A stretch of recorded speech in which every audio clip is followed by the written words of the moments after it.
Saya dipanggil sendirian Oleh? oleh Presiden. Presiden pada waktu ditemani oleh Pak Pratikno. Jadi saya heran, biasanya yang memanggil itu berlima, ini kok sendirian. Dan dipanggilnya juga bukan lewat ruang wartawan, tapi lewat masjid kecil itu. Jadi dijemput dari sana. Nah itu di sana, begitu saya masuk, Presiden sudah marah. Presiden sudah marah, menginginkan, karena baru saya masuk itu, beliau sudah teriak, hentikan. Kan saya heran, hentikan, yang dihentikan apanya gitu kan. Setelah saya duduk, ternyata saya baru tahu kalau yang suruh hentikan itu adalah kasusnya Pak Setnov. Ketua DPR waktu itu? Ya, Ketua DPR pada waktu itu mempunyai kasus IKTP, supaya tidak diteruskan. Nah, sprindik itu kan sudah saya keluarin 3 minggu yang lalu, dari Presiden bicara itu. Sprindik itu tidak mungkin, karena KPK tidak punya SP3, tidak mungkin saya berhentikan, saya batalkan. Ya. Kemudian, karena tugas di KPK itu seperti itu, makanya ya kemudian tidak saya perhatikan, saya jalan terus. Tapi akhirnya kan dilakukan revisi undang-undang, nanti kan intinya revisi undang-undang itu kan SP3 menjadi ada, kemudian di bawah Presiden, karena apa pada waktu itu mungkin Presiden merasa bahwa ini Ketua KPK diperintah Presiden kok nggak mau, apa mungkin begitu kemudian Itu gelagat awalnya ya? Ya. Jadi ini sebuah kesaksian ya, dan fakta yang Pak Agus alami bahwa Bapak dipanggil oleh Presiden untuk menghentikan kasus IKTP yang mentersangkakan Setia Novanto waktu itu menjadi Ketua DPR. Ya. Bapak bersaksi itu ya? Saya bersaksi. Saya bersaksi dan itu memang terjadi yang sesungguhnya saya alami sendiri. Saya awalnya tidak cerita kepada komisioner yang lain, tapi setelah beberapa lama itu kemudian saya cerita.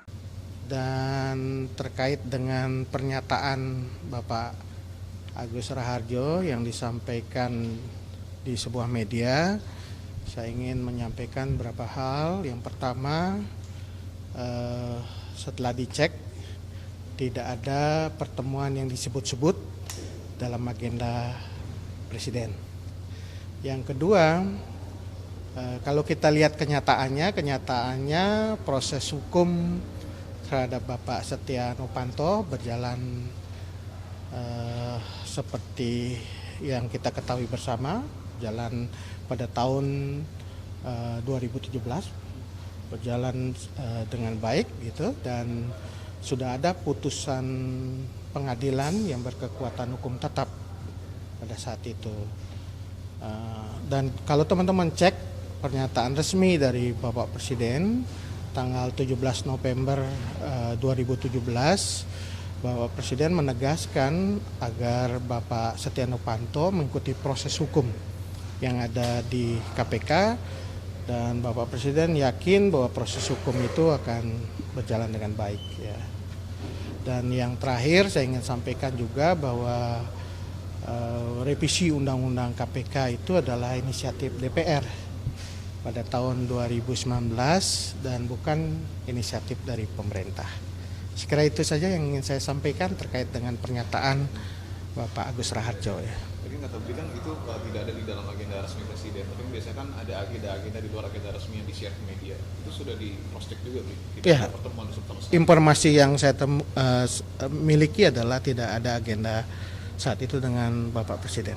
Sebutkan juga di dalam pertemuan tersebut ada Pak Pratikno. Pak Pratikno sendiri sudah sempat ngobrol-ngobrol, kalau tidak ada hal tersebut, tidak ada pertemuan tersebut. Nanti bisa dicek ke Pak Pratikno karena beliau saat ini berada di Dubai ya.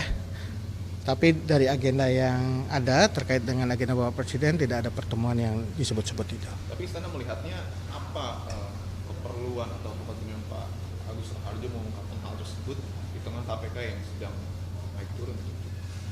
Ya, kita semua berharap KPK bisa menjalankan tugas fungsinya dengan baik.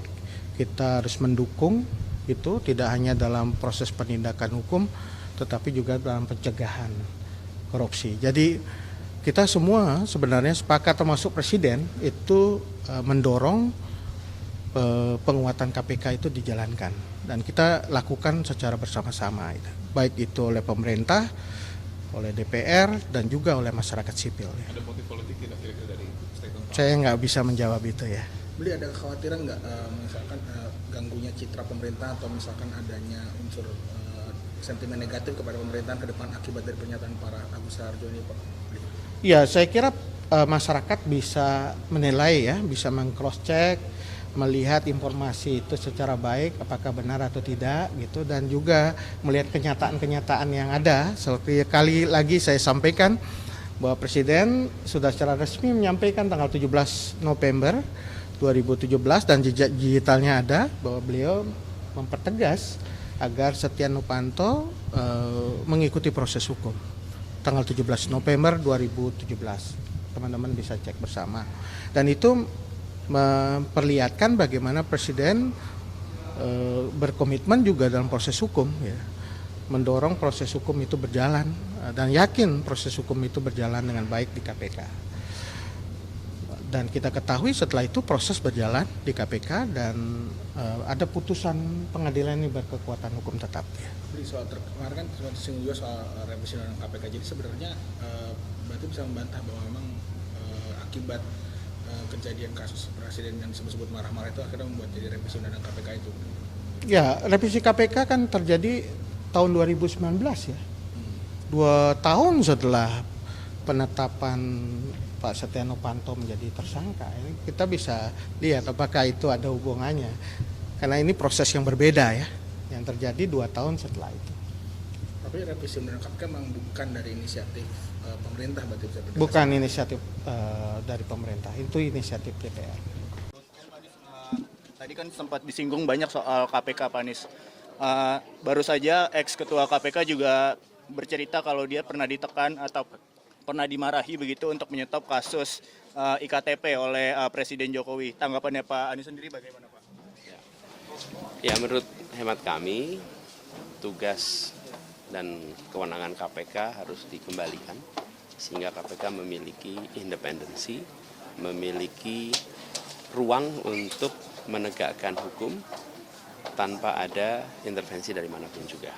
Dan itu perlu ada supaya benar-benar menjadi institusi yang kredibel. Kita negara hukum, bukan negara kekuasaan. Sempat ada intervensi dari Presiden untuk minta di stop. Itu bagaimana, Prof?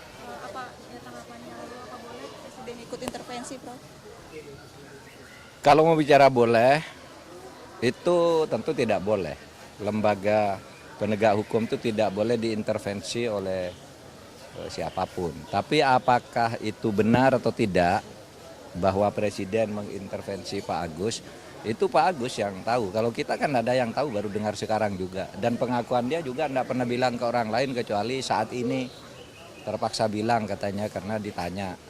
Ya biar masyarakat menilai bagaimana kasus ini. Tapi memang kita tidak boleh mengintervensi penegakan hukum. Saya sendiri tidak pernah.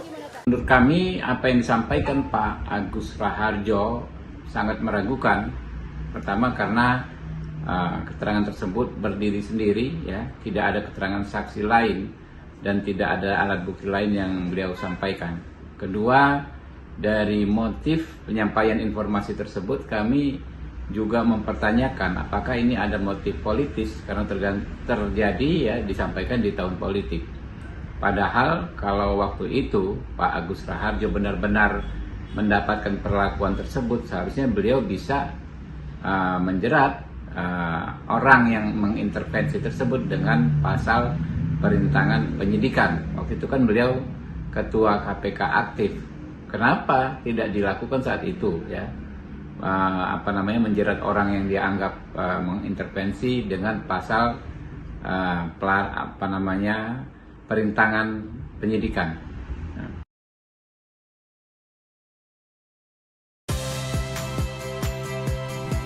Saya Audrey Chandra, saksikan program-program Kompas TV melalui siaran digital, pay TV, dan media streaming lainnya. Kompas TV, independen, terpercaya,